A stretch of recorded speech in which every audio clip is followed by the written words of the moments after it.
Hai semua, hari ini Cikgu Nurul nak mengajar tentang bab 6, peningkatan tamadun Rom. Tamadun Rom muncul sebagai sebuah kuasa paling kuat di Mediterranean apabila mengalahkan pesaing-pesaing yang wujud seperti Etruscan, Makedonia, Seleucis dan Mesir. Ekoran kejayaan mengalahkan pesaing-pesaing ini, Rom berjaya membentuk sebuah empayar yang luas berpusat di Rom, Itali. Seterusnya, kita lihat kepada lokasi tamadun Rom. Tamadun Rom terletak di lembah Latium berhampiran dengan Sungai Tiber. Lembah Latium merupakan kawasan yang subur yang membolehkan aktiviti pertanian dijalankan. Manakala, Sungai Tiber pula menjadi sumber air utama kepada masyarakat serta laluan utama kepada kapal berlayar ke laut. Kita lihat pula kepada zaman dalam tamadun Rom. Zaman dalam tamadun Rom terbahagi kepada 3, iaitu zaman beraja sekitar 753 hingga 509 sebelum Masihi, zaman republik sekitar 509 hingga 27 sebelum Masihi, dan zaman empire sekitar 27 hingga 476 sebelum Masihi. Tamadun Rom ini mencapai tahap kegemilangan pada era Pax Romana, iaitu sekitar 27 hingga 180 sebelum Masihi. Zaman Pax Romana ini penting kepada tamadun Rom kerana selama 200 tahun keamanan telah wujud dalam tamadun Rom yang berkembang meliputi 3 buah benua iaitu Asia, Afrika dan juga Eropah. Seterusnya, masyarakat dalam tamadun Rom. Masyarakat dalam tamadun Rom ini kita boleh bahagikan kepada 3, iaitu patrician, golongan atasan, plebeian, golongan seperti petani, artisan dan peniaga, dan juga golongan hamba. Peningkatan seni bina dalam tamadun Rom. Terdapat beberapa faktor yang menyebabkan peningkatan dalam seni bina tamadun Rom. Pertama, kepakaran. Munculnya arkitek seperti Marco Vitruvius yang mengarang buku On Architecture pada tahun 46 sebelum Masihi telah menyebabkan berlakunya peningkatan dalam seni bina Rom. Selain itu, faktor yang kedua, pendidikan. Sistem pendidikan yang praktikal telah melahirkan golongan warga negara yang mahir dalam pelbagai bidang termasuklah seni bina. Yang ketiga, dasar pemerintah. Dasar pemerintah yang menyokong seperti Marcus Vipsanius Agrippa yang menyokong segala aktiviti seni bina dalam tamadun Rom. Yang keempat, kewangan. Kerajaan memberi bantuan kewangan kepada projek-projek yang dirancang supaya ia berjalan dengan lancar. Yang kelima, teknologi. Gabungan teknologi antara zaman Yunani dengan teknologi zaman Rom seperti menggunakan simen, pendekatan kepada aspek ketahanan dan nilai estetika telah menyebabkan peningkatan seni bina dalam tamadun Rom berlaku. Akhir sekali, faktor kemajuan seni bina Rom ialah sumber alam dan buruh. Buruh terdiri daripada kalangan hamba yang mana banyak memainkan peranan penting dalam perkembangan seni bina dalam tamadun Rom. Seterusnya kita pergi kepada ciri-ciri pembinaan bangunan dalam tamadun Rom. Seni bina Rom merupakan gabungan antara teknik seni bina yang diwarisi sejak zaman Yunani dan Rom melakukan inovasi dengan menggunakan bahan binaan baharu serta reka bentuk yang kreatif. Gabungan ini membolehkan bangunan dan binaan dalam tamadun Rom ini mempunyai ciri-ciri tersendiri dan kekal sehingga kini. Contohnya, kita boleh lihat pada binaan Pantheon. Okay, ini adalah contoh kerangka rentas Pantheon yang mana terdapat tiang gaya Yunani di bahagian depan. Kemudian terdapat penggunaan simen, saiz yang besar, kubah berbentuk bulat, bumbung dengan mempunyai struktur melengkung, kemudian penggunaan mama, hiasan dalaman dan batu dilepa dengan simen. Ini di antara ciri-ciri seni bina yang terjadi dalam tamadun Rom, ekoran daripada gabungan teknologi Yunani dan juga pembaharuan ataupun inovasi yang dilakukan oleh tamadun Rom.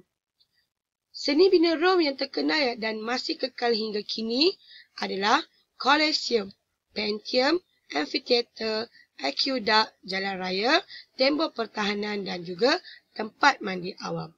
Seterusnya, kita akan pergi satu persatu seni bina dalam tamadun Rom yang kekal sehingga kini. Pertama adalah Colosseum. Colosseum merupakan tempat untuk mengadakan persembahan dan juga pertandingan yang bersaiz besar seperti acara gladiator. Okey, binaan ini dimulakan oleh Raja Vespasian pada 72 Masihi dan siap pada 80 Masihi semasa pemerintahan anaknya Titus. Sekarang kita tengok ciri-ciri Colosseum. Colosseum mempunyai ketinggian mencapai 50 meter, lebar 156 meter dan luas sekitar 2.5 hektar.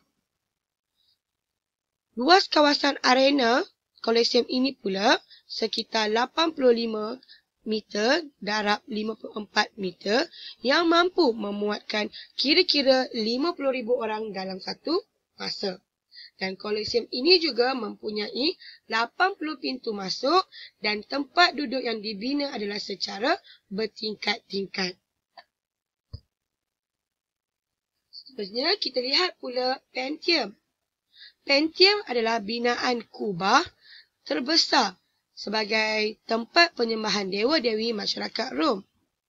Pantheon ini dibina pada 27 Masihi oleh Marco Vicinius Agrippa namun musnah akibat terbakar pada tahun 80 Masihi. Dan pada tahun 125 Masihi, Maharaja Hadrian membina semula Pantheon ini.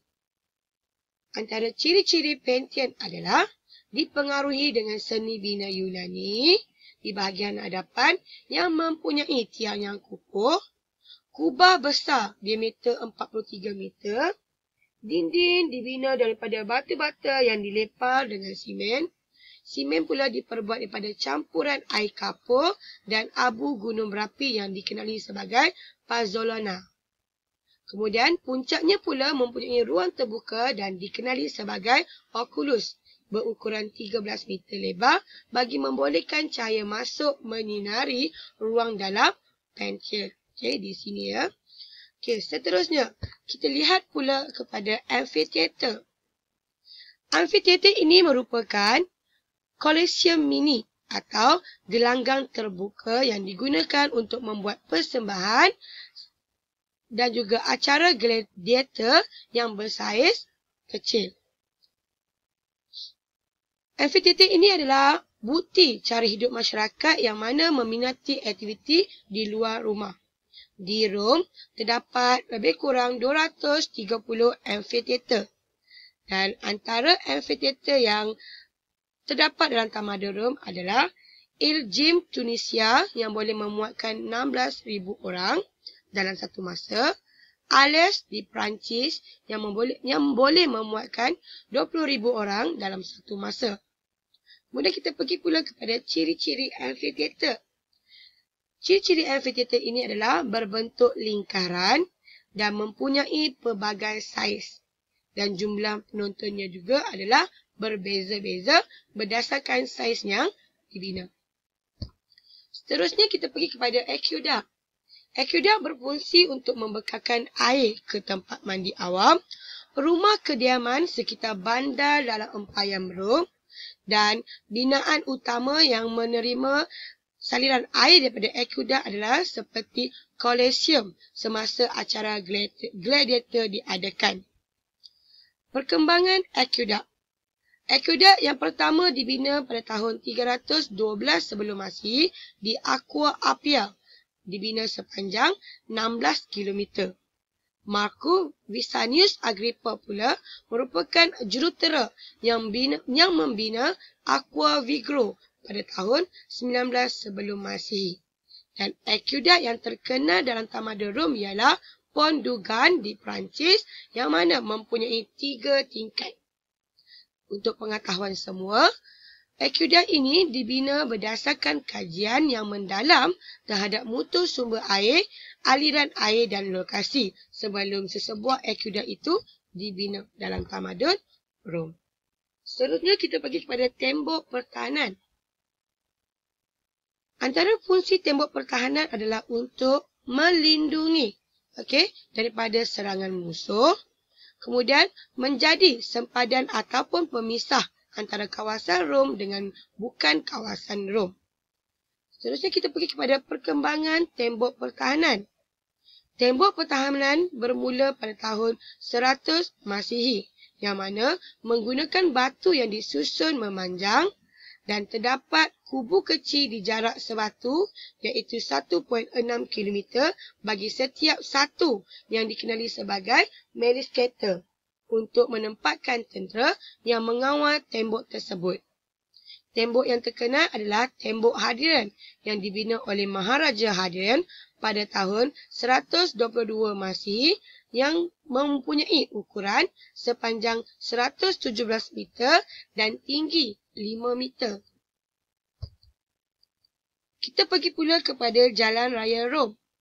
Jalan Raya Rom telah dibina pada 500 sebelum Masihi bertujuan untuk menghubungkan bandar-bandar utama, memudahkan pergerakan tentera dan menjadi sistem pengangkutan utama.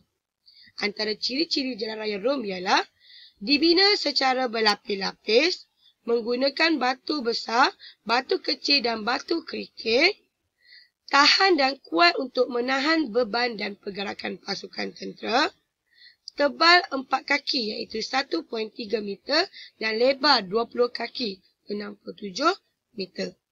Terdapat batu tanda bagi menunjukkan jarak satu kawasan dengan kawasan yang lain dan di tepi jalan terdapat longkang untuk mengalirkan air agar tidak berlaku takungan di atas jalan. Seterusnya murid-murid kita akan pergi pula kepada seni bina tempat mandi awam. Orang Rom percaya mandi adalah melambangkan kehidupan bertamadun yang penting untuk kebersihan dan juga kesihatan. Dan tempat mandi awam yang terkenal dalam tamadun Rom ialah Caracalla yang dibina oleh Maharaja Caracalla pada tahun ke-3 Masihi dan boleh membuatkan 1,500 orang dalam satu-satu masa. Seterusnya kita pergi pula kepada ciri-ciri tempat mandi awam. Tempat mandi awam ini boleh digunakan oleh setiap orang dan dia dikenakan bayaran tertentu. Dan di tempat mandi awam ini juga dilengkapi dengan tandas, ruang mandi, ruang mengurut, perpustakaan, bilik rehat dan juga bilik bersenam. Dan terdapat juga ruang mandi yang mana dibahagikan kepada beberapa jenis air. Antaranya mandi air panas, mandi air sejuk dan mandi suam serta mandi wap. Itu sahaja tentang seni bina dalam tamadun Rom yang saya ingin bincangkan pada hari ini. Terima kasih untuk masa yang diberikan. Semoga apa yang disampaikan bermanfaat kepada anda semua. Jangan lupa untuk like, share dan subscribe supaya saya lebih bersemangat lagi untuk membuat video pada masa akan datang. Terima kasih. Bye-bye.